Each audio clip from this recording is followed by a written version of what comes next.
correcto entendimiento de la soberanía de Dios. La soberanía de Dios siempre va a ocasionar, a presentar algunos misterios en la mente del hombre, como justamente sucede con la doctrina de la Trinidad. La doctrina de la Trinidad, por más que nosotros leemos, la aceptamos por fe, pero no es tan fácil asimilarla, ¿verdad? 3 en 1, 1 es igual a 3, ellos 3 igual a 1. No es tan sencillo para nosotros. Así encontramos otros aspectos de la naturaleza de Dios. Dios es inconmensurable, Dios es muy profundo y nosotros somos carne, nosotros somos hombres. No es tan fácil.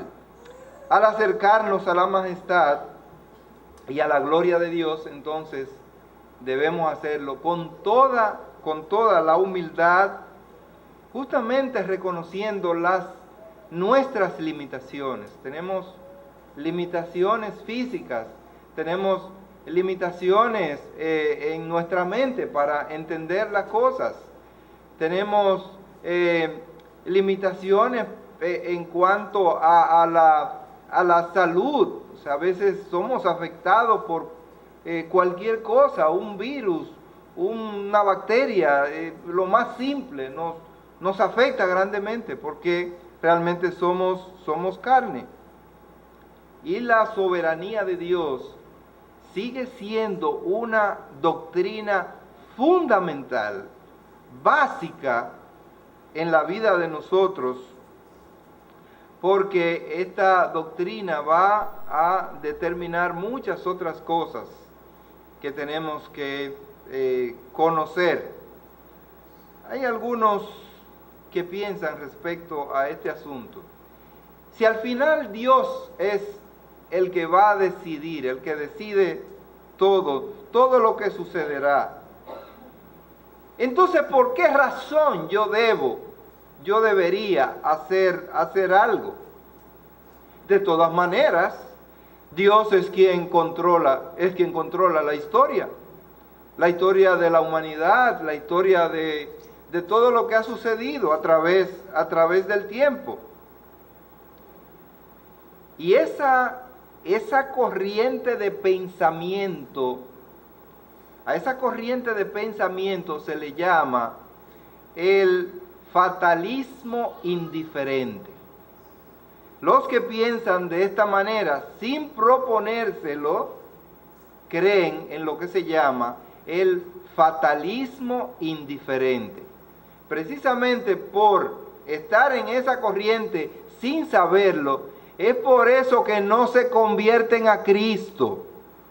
Porque ellos dicen, si al final Dios es que va a determinarlo todo, entonces ¿para qué yo hacer nada? Y por eso nos dicen, no, Dios sabrá.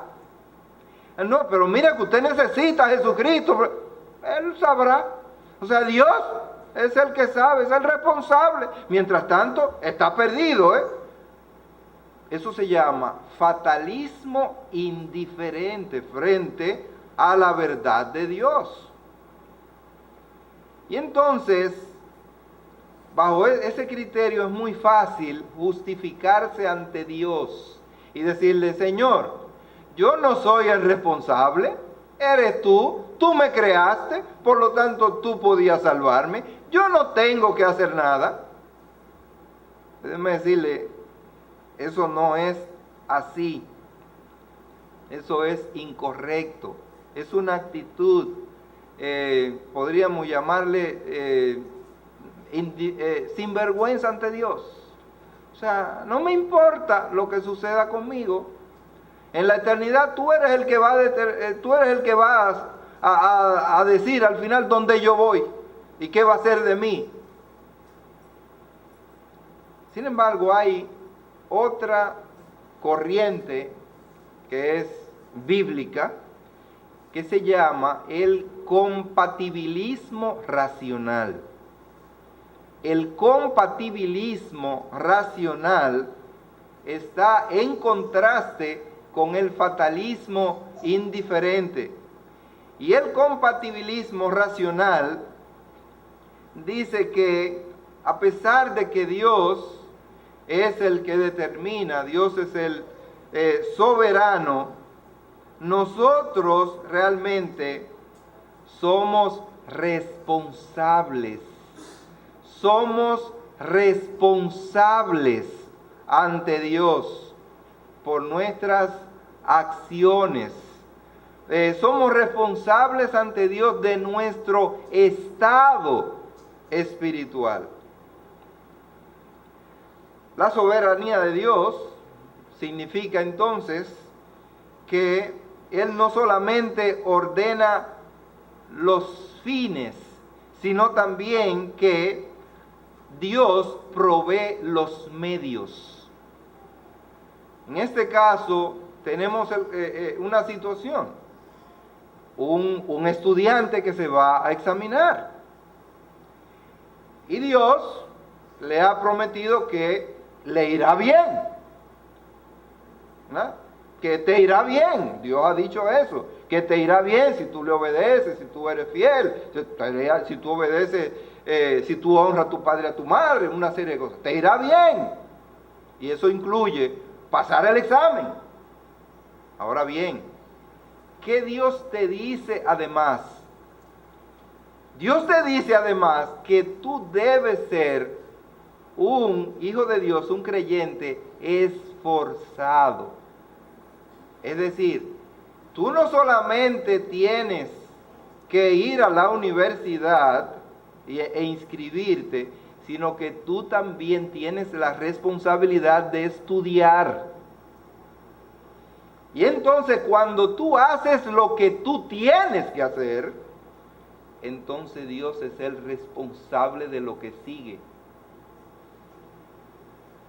Dios te ha provisto de medicina, de medicamentos. Dios hace la obra a través de la medicina o sin medicina, porque Él es el soberano. Pero hoy nosotros tenemos médicos, Dios ha permitido que se desarrolle la ciencia, tenemos medicina. Y entonces, si tú vas al médico y te indica un medicamento, tú debes tomártelo en el nombre de Jesucristo, porque esa es tu responsabilidad. Y la responsabilidad de Dios es hacer la obra en ti. Dios es soberano, pero nosotros somos responsables. Somos responsables.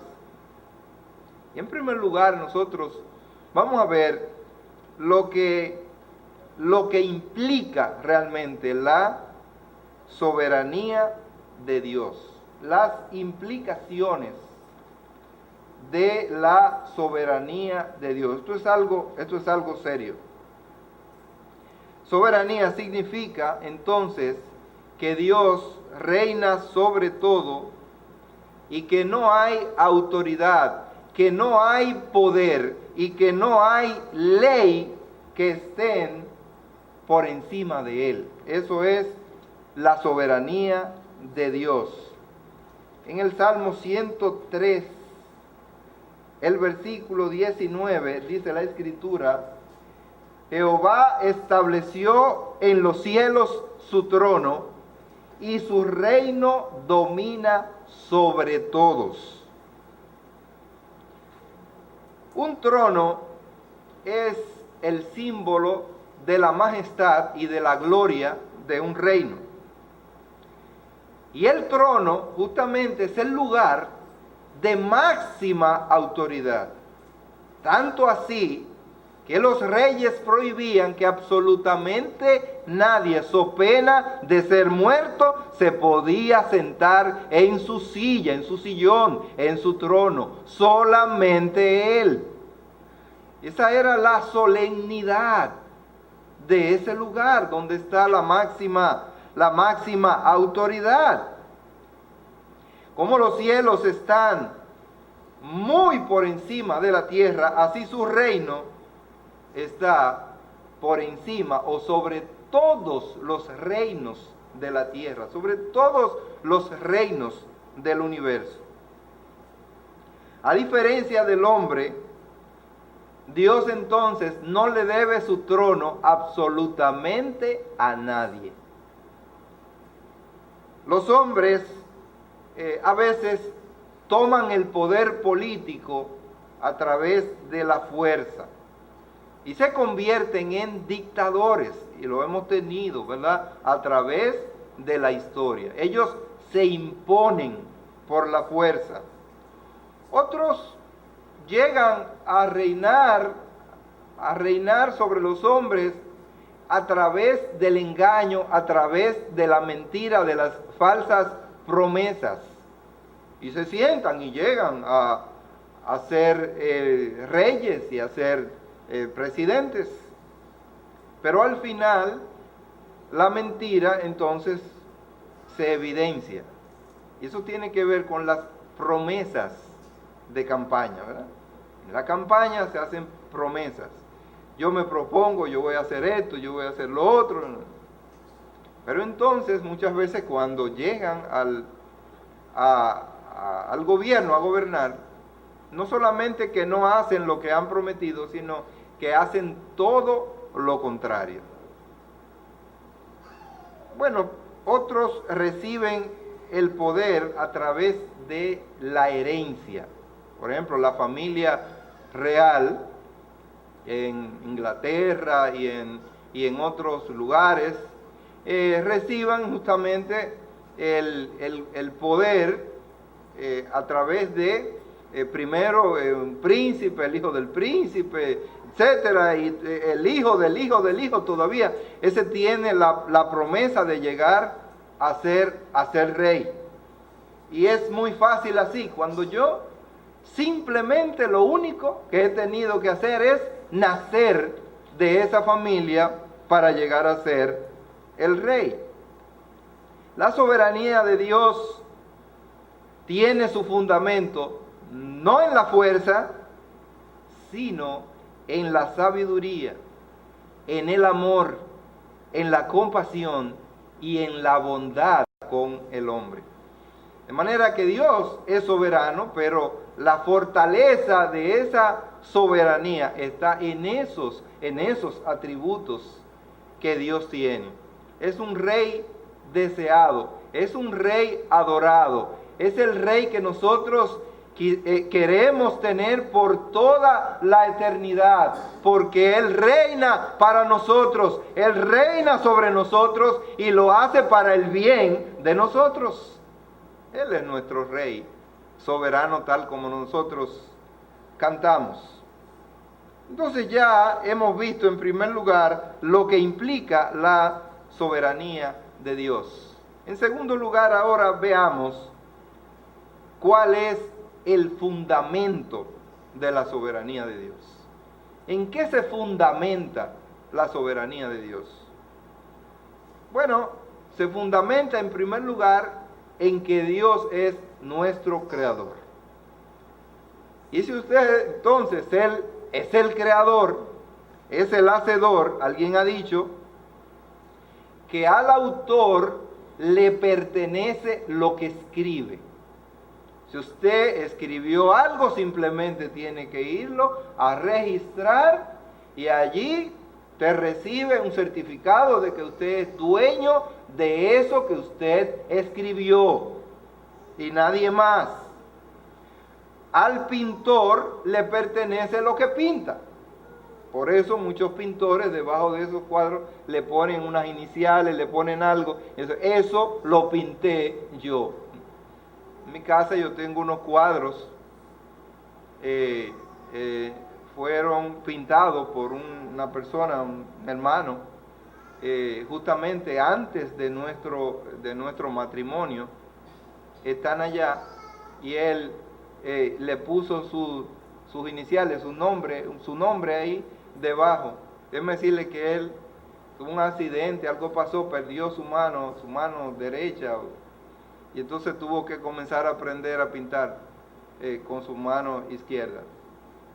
Bueno, a él le pertenece, él es el autor justamente de esa pintura que nosotros conservamos por tantos años y que ha traído tanto gozo y alegría, no solamente a nosotros, sino a personas que nos han visitado.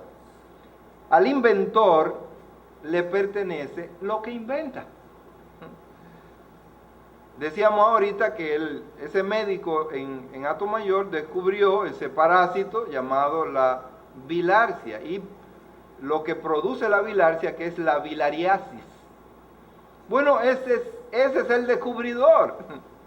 Y él tiene el honor, él tiene la gloria de haber descubierto eso. Y ahí está registrado en la historia. Un simple médico general. Al constructor le pertenece lo que construye, hasta que lo decida regalar, hasta que lo decida vender, ¿verdad? Eso es de él. Al agricultor le pertenece lo que siembra. Eso lo sembré yo, por lo tanto, eso es mío. Y a Dios le pertenece lo que ha creado. Por eso el diablo es un mentiroso cuando le dijo al Señor Jesucristo: mira, todo esto te daré si postrado me adorares. Porque él se quiso autoengañar. Él no sabía que el que creó todo eso, ese es el dueño. Y ese era nuestro Señor Jesucristo, como el Hijo de Dios. Dios estableció su reino hace ya mucho tiempo al crearlo. Ni pueblo, ni leyes, ni la fuerza le otorgaron a él ese reino. Ese reino él lo estableció cuando él creó todo lo que existe. Él estableció también las leyes, estableció los principios que gobiernan a toda su creación, y dice que un día juzgará al hombre por haber violado esas leyes, esos preceptos, por no hacer las cosas como las instruyó el creador, el inventor. Es así que nos dice Apocalipsis, el capítulo 20, el versículo 12, Apocalipsis 20, 12, dice: y vi a los muertos, grandes y pequeños, de pie ante Dios. Y los libros fueron abiertos, y otro libro fue abierto, el cual es el libro de la vida. Y fueron juzgados los muertos por las cosas que estaban escritas en los libros según sus obras. El Creador ha establecido exactamente cómo es que debe funcionar el mundo, cómo debe funcionar la vida de cada persona, cómo debe funcionar la familia, cómo debe funcionar la iglesia, cómo debe funcionar la sociedad. Y cuando la gente hace todo lo contrario a lo que Él ha dicho, pues está violando las normas, las leyes, las reglas, y un día tendrá que darle cuenta a Dios por no someterse a la soberanía de Dios, al dictado de Dios. Dios juzgará los secretos de los hombres conforme a su palabra. Dios va a juzgar los secretos, lo más profundo, lo que tú tienes, lo que nadie sabe, lo que solamente tú piensas, tú crees que tú sabes. Déjame decirte que un día Dios te lo va a revelar. David creía que solamente él y solamente él sabía lo que él había hecho con Urías Eteo. Solamente él creía que él solo sabía y lo tenía guardadito.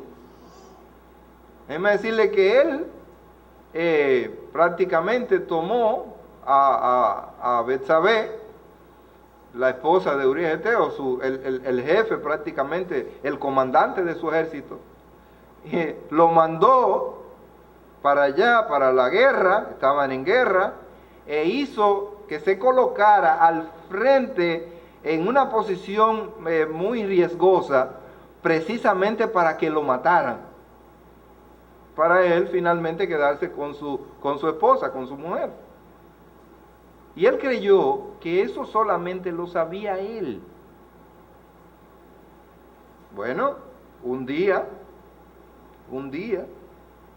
y no muy lejano, vino un profeta, el profeta Jonatán, y le introdujo allí como una anécdota, una historia, y dijo, ¿qué se debería hacer con un hombre que tiene 9 corderos, 9 ovejas? Y hay otro vecino que solamente tiene una, ese tiene 9, y le llega visita al que tiene 9. Y él va inconsultamente y le coge el cordero al vecino para matarlo para las visitas. ¿Qué se debería hacer con ese tipo de personas? Con ese abusador. ¿Y sabe lo que dijo David? Pero rápido, de una vez. Debe ser muerto. ¿Y sabe qué le dijo el profeta? Ese eres tú. ¡Oh! Sí, eres tú. Y entonces comenzó y le dijo, ¿por qué? Digo, ay. Wow, yo pensé que eso solamente lo sabía yo. Y ahí entonces dice David, he pecado. Y ahí tenemos el Salmo 51, que es la confesión de David. El Salmo 32 también, cuando él dice, yo he pecado. Realmente el hombre ha pecado contra Dios. El hombre ha pecado contra Dios porque ha desobedecido al Hijo de Dios, porque no quiere someterse al señorío de Cristo. Ha pecado porque sencillamente Dios le ha dicho la manera cómo ser salvo y él se mantiene en su misma posición, renegando de la autoridad de Dios. Ese día los cielos, el día del juicio, ese día los cielos huirán de su presencia, y dice que los muertos se pondrán de pie. Es una ocasión en que el Señor le permitirá a esos muertos ponerse de pie, pero se pondrán de pie para juicio. Es el versículo 11, y vi un gran trono blanco, y al que estaba sentado en él, de delante del cual huyeron la tierra y el cielo, y ningún lugar se encontró para ellos. Y vi los muertos, grandes y pequeños, de pie ante Dios. Y los libros fueron abiertos, y otro libro fue abierto, el cual es el libro de la vida. Y fueron juzgados los muertos por las cosas que estaban escritas en los libros, según sus obras. Y el mar entregó los muertos que había en él, y la muerte y el Hades entregaron los muertos que había en ellos, y fueron juzgados cada uno según sus obras. Y la muerte y el Hades fueron lanzados al lago de fuego. Esta es la muerte segunda. Y el que no se halló inscrito en el libro de la vida fue lanzado al lago de fuego. Es necesario estar inscrito allí en el libro de la vida. Y cuando la persona es inscrita en el libro de la vida, cuando le dice Jesucristo, entra a mi corazón, como estaban testificando los hermanos, un día tuvieron que decirle a Cristo, entra a mi corazón, yo quiero que tú seas mi Salvador, yo quiero que tú perdones mis pecados y me dé vida eterna. Ese día entonces su nombre es inscrito en el libro de la vida. ¿Para qué? Para que cuando los libros en el día del juicio sean abiertos, su nombre se encuentre allí en esa lista. Y usted no va a tener la suerte que tuvo una pareja de extranjeros que no fueron invitados a una actividad en la Casa Blanca, y dice que no sé cómo falló todo ese protocolo. Tenían que pasar aproximadamente como 5 o 6 puestos de chequeos rigurosos antes de entrar a la cena y tener contacto con el presidente de la República. No sé cómo se la ingeniaron. Ellos violaron todos los protocolos. y se tiraron fotos con el presidente de la República y su familia. Y eso está allí registrado. Algo extraordinario. ¿Usted sabe lo que es la sagacidad de violar esos 5 puestos de chequeo? Eso no ocurrirá en el cielo. En el cielo solamente hay uno y es suficiente. Y si no estás inscrito en ese libro, tú no estarás en la presencia de Dios. Tú no vas a disfrutar de la gloria de Dios. Tú vas al infierno, dice la Escritura. El fundamento de la soberanía de Dios es que Él es nuestro creador. Y como Él es nuestro creador, justamente Él tiene la facultad para establecer su reino.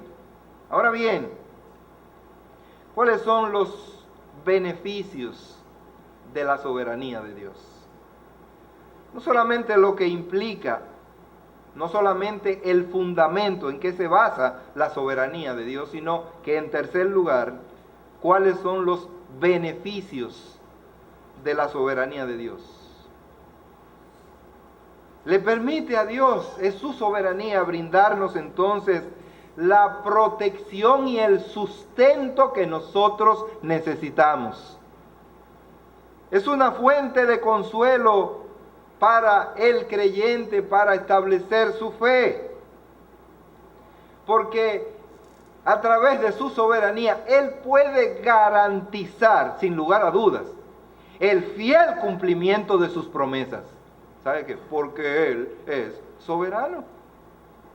Si Dios no fuera soberano, pudiera ocurrir cualquier cosa que impidiera el cumplimiento de su palabra empeñada, porque Él no fuera el Todopoderoso.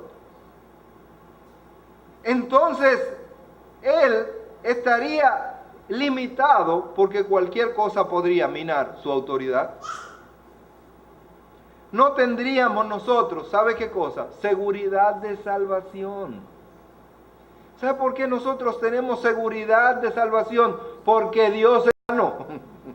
Porque Él es el Todopoderoso, porque Él es el Rey y su palabra nadie la puede violar. Es por eso. Nuestras almas no descansarían en las manos de un Dios firme.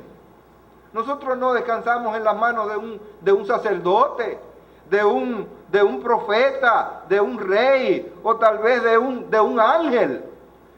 Nosotros descansamos en las manos de un Dios todopoderoso, dice la palabra de Dios, que está por encima de todo. Y por eso Él garantiza que nosotros estamos seguros, primero en las manos de Jesucristo y después en sus manos. Por eso hay seguridad de salvación, por eso hay seguridad de vida eterna. ¿Sabe por qué? Porque Dios es soberano. Algunos piensan que Satanás es el rey soberano y que él prácticamente está por encima de todo. Satanás no es el rey soberano. Déjeme decirle que ni siquiera llega a esa categoría de rey. La palabra de Dios no dice que Él es rey. La palabra de Dios dice que Él es príncipe. Y un príncipe está por debajo en esa categoría del rey. Un príncipe de la potestad del aire, dice, el cual opera en los hijos de desobediencia.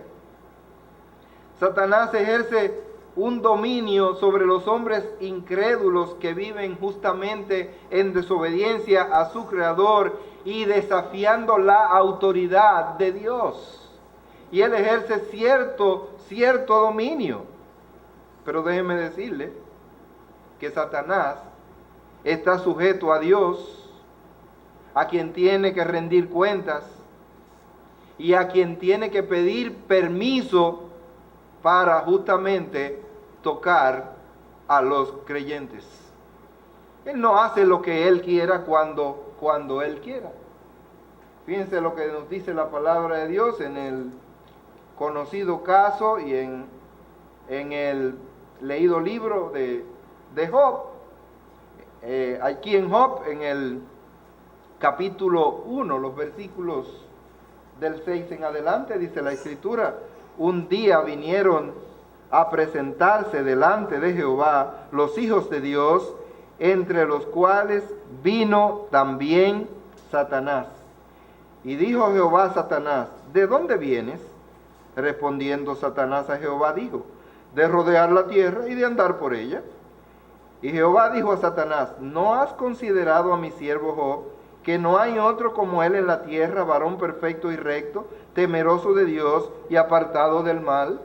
Respondiendo Satanás a Jehová dijo: ¿acaso teme Job a Dios de balde? ¿No le has cercado alrededor a él y a su casa y a todo lo que tiene?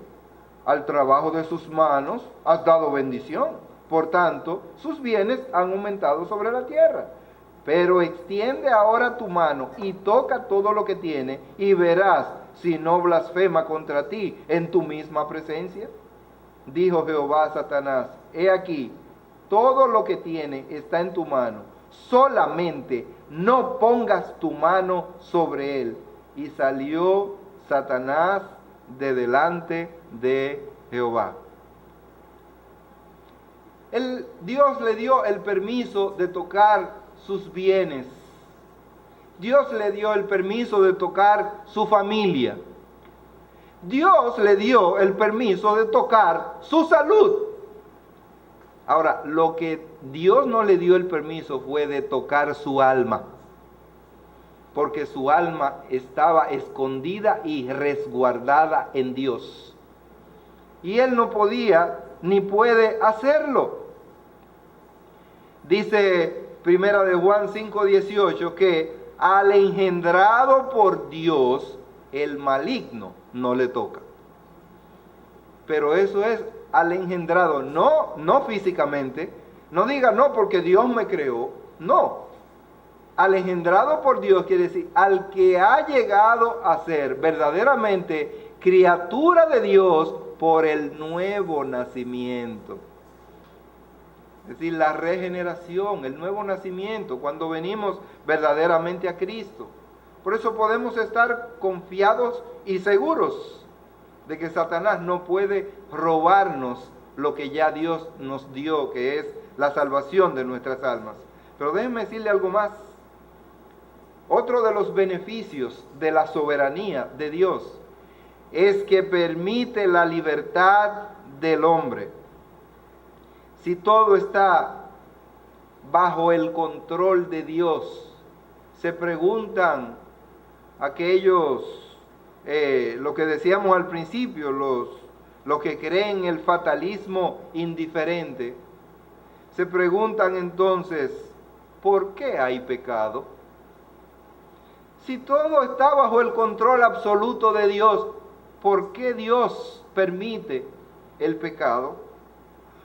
¿Por qué permite Dios que haya tantas guerras y tanta maldad en el mundo? ¿Por qué permite Dios los asesinatos de niños y de personas inocentes, los abusos de los niños? Estas acciones de los famosos pederastas que abusan y han abusado y siguen abusando de nuestros niños en todas partes del mundo. ¿Por qué eso ocurre? Alguien preguntó, ¿por qué Dios permitió el 9/11? Que ocurriera esa destrucción de las Torres Gemelas donde murieron tantas personas. Y después, obviamente, otro avión al Pentágono y murieron más personas. ¿Por qué Dios permitió que murieran 6 millones de judíos en la Segunda Guerra Mundial?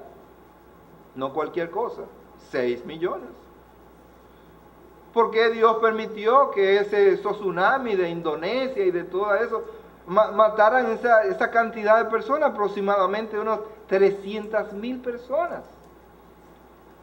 ¿Por qué permitió el terremoto en Haití, donde murieron aproximadamente, mal contados, 300,000 personas? ¿Cómo ocurre eso? ¿Y por qué ocurre eso? Y esas preguntas fluyen en las mentes de muchas personas y hasta de cristianos. Mis queridos, Dios puso libre albedrío en los hombres. Dios puso libre albedrío. Y esa es una decisión que tiene las dos caras. Por un lado nos beneficia, pero por el otro lado entonces aparentemente nos perjudica.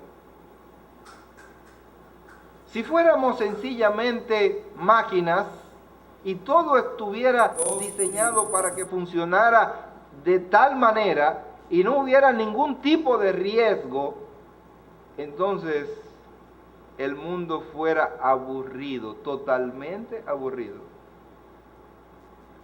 Si hay una máquina que es la que va a decidir cómo va a ser todo, no hay intervención humana en nada, y usted va a ver el proceso y siempre lo va a hacer de esa manera, y ahora mira, ella pasa de ahí, pasa allí y hace esto. Tú verás cómo va a salir. Y se quedan esperando la moneda que ha sido acuñada o lo que sea, porque la máquina ella misma se encarga en el proceso.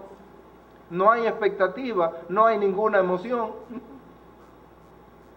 Ahora Dios ha creado el libre albedrío, es decir, es esa bendición y esa capacidad en nosotros de nosotros hacer o no hacer. Y por eso entonces usted es responsable ante Dios, porque Dios ha puesto libre albedrío. Y esa capacidad, es decir, esa virtud de hacer o de no hacer, lo hace responsable ante Dios por lo que Dios le ha dicho que usted debe hacer. Pero usted ha ejercido su libre albedrío y le ha dicho a Dios, no lo voy a hacer. Y muchas veces, cuando estas decisiones afectan o pretenden afectar el plan de Dios, entonces Dios impone su voluntad directiva, su voluntad soberana, porque nada puede dañar el plan de Dios. Absolutamente nada. Nosotros vimos que Herodes quiso matar a Jesús muy temprano, siendo un niño. Después otros querían matar a Jesús antes del cumplimiento del tiempo y de otra manera. Y Dios no lo permitió. ¿Qué ejerció Dios? Su voluntad autoritativa, su voluntad soberana, y no lo permitió. ¿Qué hizo Jonás? Dice que se metió en un barco allá en lo profundo a dormir, porque él no iba para Nínive, yo voy para Tarsis. ¿Y qué le había dicho Dios? Que iba para Nínive. Y esa era la voluntad directiva de Dios. De manera que Jonás no podía ejercer, en este caso, su libre albedrío, sino que tenía que someterse a la voluntad soberana de Dios. ¿Y qué hizo Dios? ¿Que tú no vas para dónde? Pues mira, tú vas para Nínive, ¿no? Logró de que se dieran las condiciones para que determinaran que él era el responsable de un mal tiempo que se originó en el mar. Y entonces echaron suerte, la suerte cayó sobre Jonás como debía ser, lo agarraron y lo tiraron al mar. Tan pronto tiraron a Jonás al mar, el mal tiempo se normalizó.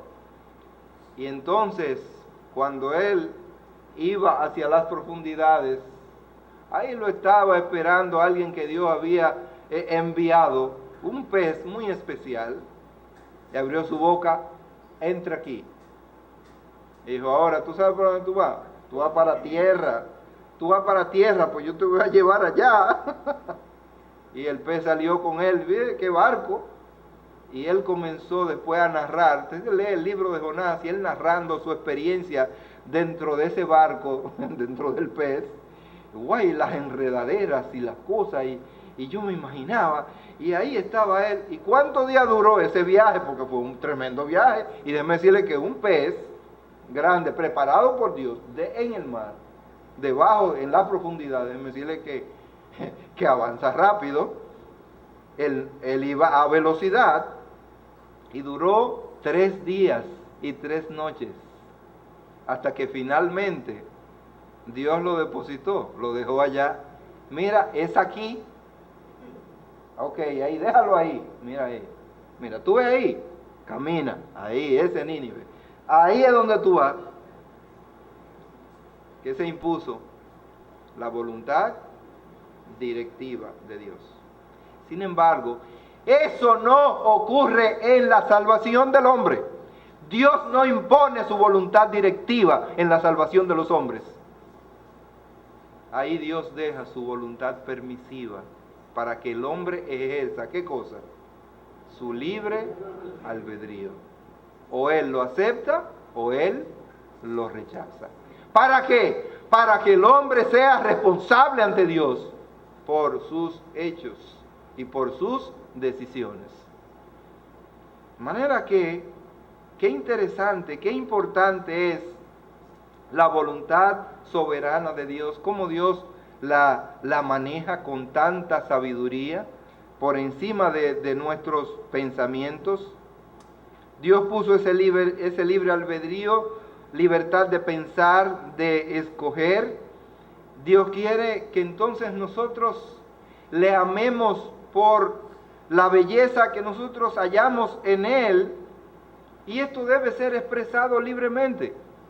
Dios quiere que nosotros le amemos, pero Dios no quiere que nosotros le amemos por imposiciones.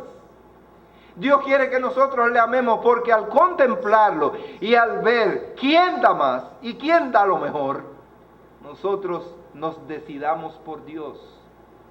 Hermanos, para nuestra vida, ¿quién da más y quién da lo mejor? Es Dios, es Cristo Jesús. Por lo tanto, Dios espera que nosotros le admiremos por la belleza, por su bondad, por su compasión, por su misericordia, por su amor, en definitiva. Dios quiere que nosotros le admiremos por eso. Dios no quiere que sencillamente seamos adulones. ¿Qué quiere decir un adulón?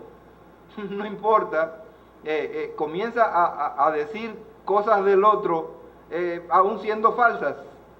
Y eso es por adular, porque el otro se sienta bien.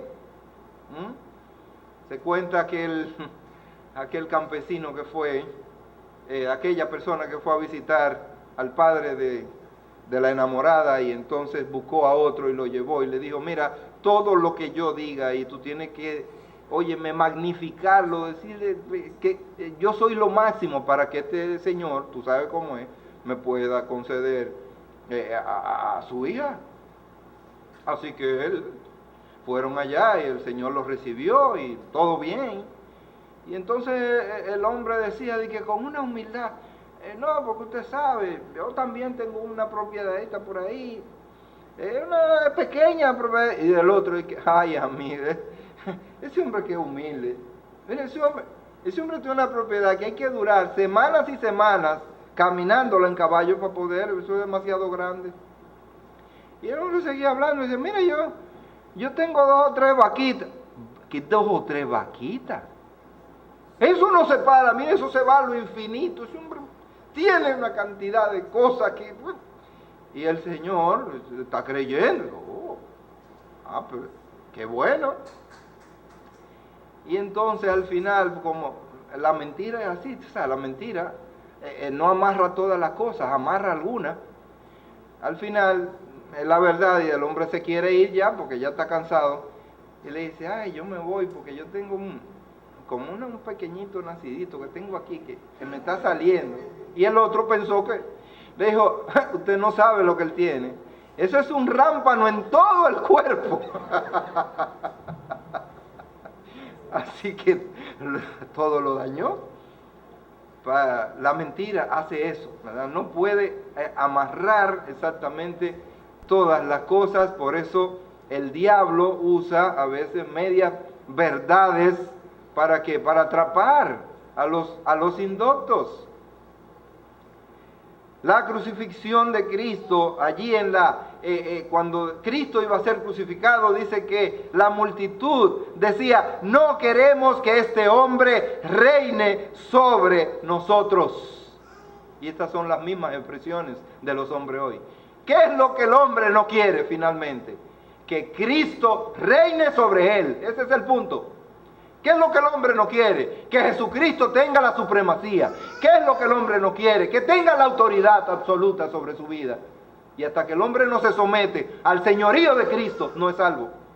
Y ese es el pleito grande que hay. Que no quiere someterse al señorío de Cristo. Él puede aceptar a Cristo como el Salvador de todos los hombres, pero el problema está al momento de someterse a su señorío. Al aceptar que Él es el que gobierna, al aceptar que Él es el que reina, al aceptar que Él es el dueño de todo, del oro y de la plata, de todo lo que tiene. Ese es el problema. El hombre no quiere ceder ante la soberanía, ante el todo poder de nuestro Señor Jesucristo. Y por eso está de frente con Él. Dios ha escogido a aquellos que verdaderamente quieren ser salvos. Entonces Dios dijo: pues está bien. ¿Por qué? Porque Él es bueno y Él es misericordioso. Y el que quiere estar con Él, Él lo recibe. Y el que Él recibe, cuando viene a Él, no le echa fuera. Porque Dios es maravilloso. Eso lo hace su soberanía. Dios no escogió a ningún hombre para perdición. Dios nos ha escogido para salvación. Porque hay un criterio, hay una doctrina que dice que Dios también escogió a algunos para perdición, para salvación. Y la Biblia no dice eso. Dice que Dios lo que quiere es que todos los hombres vengan al conocimiento de la verdad, que ninguno perezca, sino que todos vengan al arrepentimiento. Por lo tanto, Dios no ha escogido a nadie para la perdición en su soberanía, que pudo haberlo hecho porque Él es el creador, pero Él no lo ha hecho. Él nos ha escogido para salvación, a los que quieren venir a Él, a los que quieren amistarse con Él, a los que quieren tener intimidad con Él. Los pecadores por naturaleza huyen de Dios y van a buscar cualquier justificación para su huida de Dios.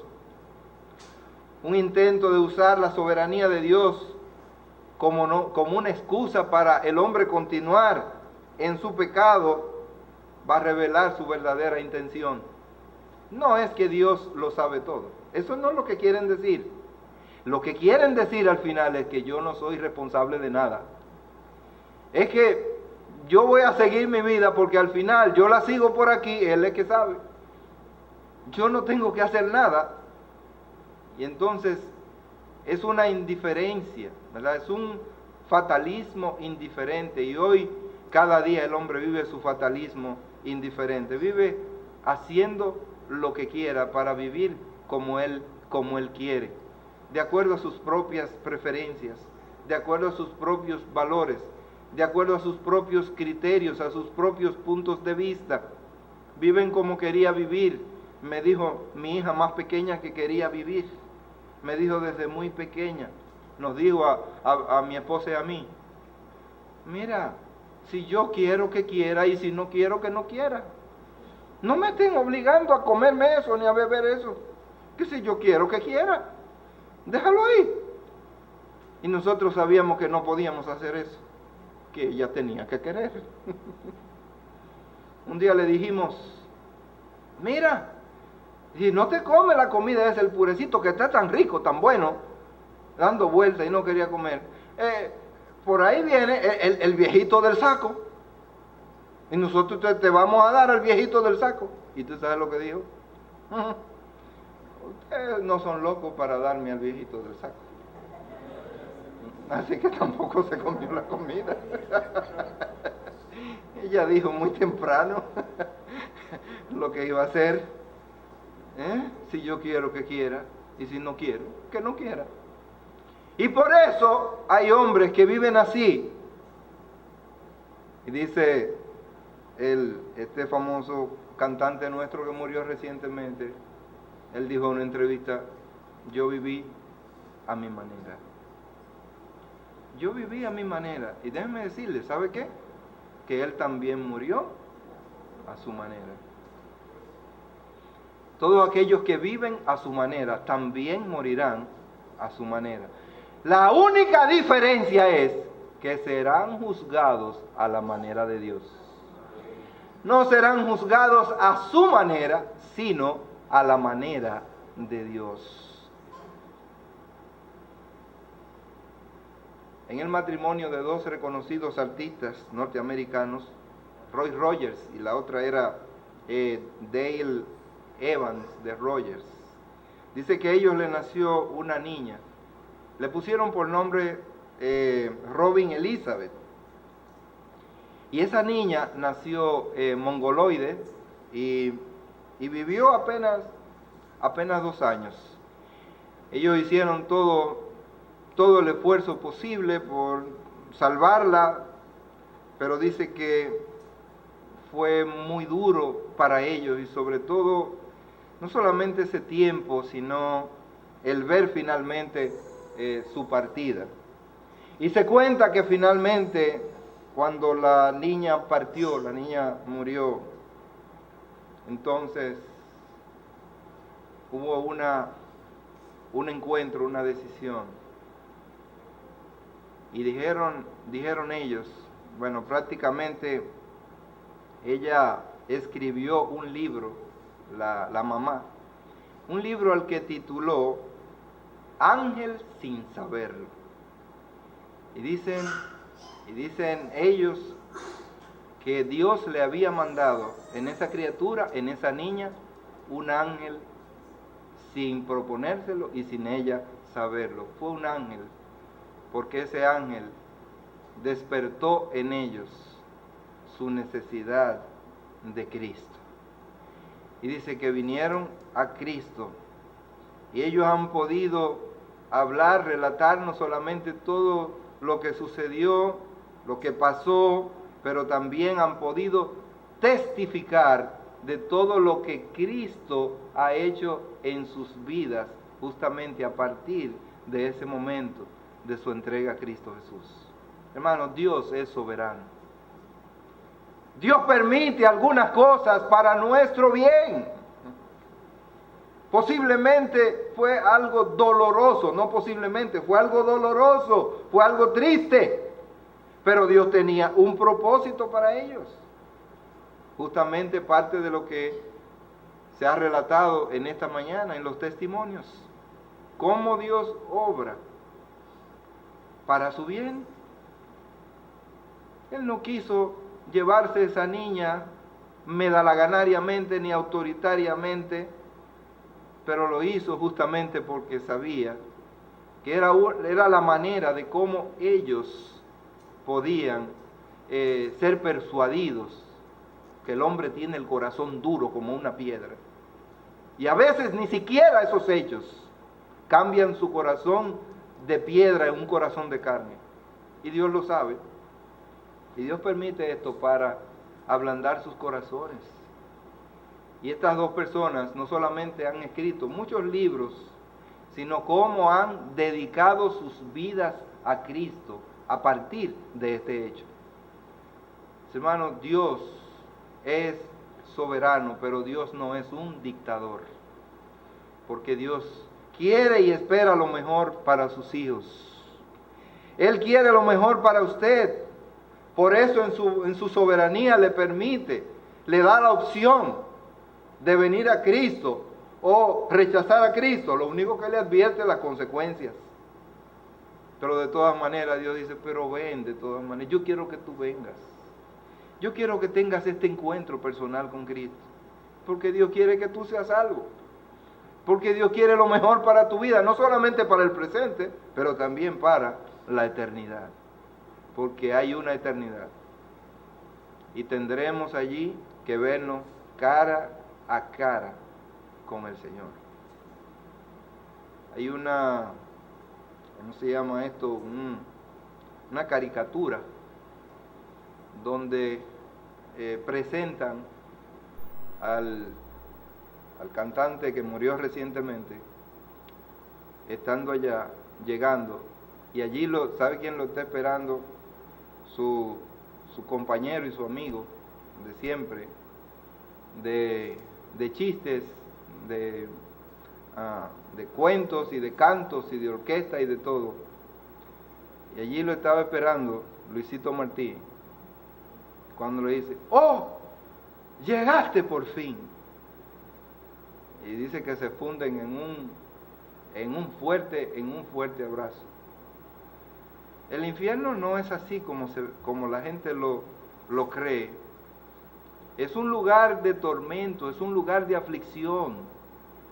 No es un lugar para reír, no es un lugar de gozo, justamente es un lugar de aflicción.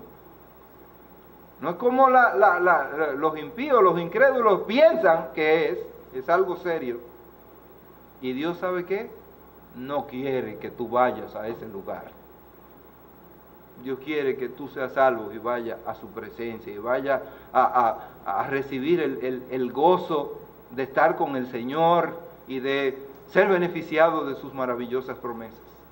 Y por eso te invita hoy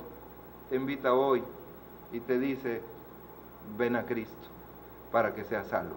Padre Celestial, gracias te damos, Señor, en esta mañana por tu palabra. Gracias, oh Dios, porque tu soberanía nos enseña, oh Padre, que tú eres un Dios maravilloso, un Dios bueno, no eres un dictador. Tú quieres lo mejor para tus hijos, pero también tienes el derecho de ser nuestro Rey, de ser nuestro Dios, de ser el dueño de nuestras vidas, porque tú nos creaste, porque tú nos formaste, porque tú nos has dado la vida. Oh Señor, y hay grandes beneficios en tu soberanía. Tenemos consuelo, tenemos seguridad de salvación, el cumplimiento perfecto de tus promesas, tenemos protección eterna, oh Señor. Gracias, Padre, por ser nuestro Creador, por ser nuestro Rey. Gracias, oh Señor, por gobernar nuestras vidas. Y, oh Padre, te imploramos en este día, en esta ocasión, que tu Espíritu Santo pueda ejercer esa labor de convencimiento en aquellos que aún no te reconocen como el Salvador y el Señor de sus vidas. Que tú le puedas permitir tener este privilegio de venir a Cristo Jesús y confesarlo como su único y suficiente Salvador. Gracias, Padre Celestial, por este maravilloso tiempo que nos has permitido estar delante de tu presencia. Te imploramos que estas cosas queden impresas, impregnadas, Señor, en nuestras mentes y corazones. Que la gloria sea para ti. En el nombre de Cristo Jesús. Amén.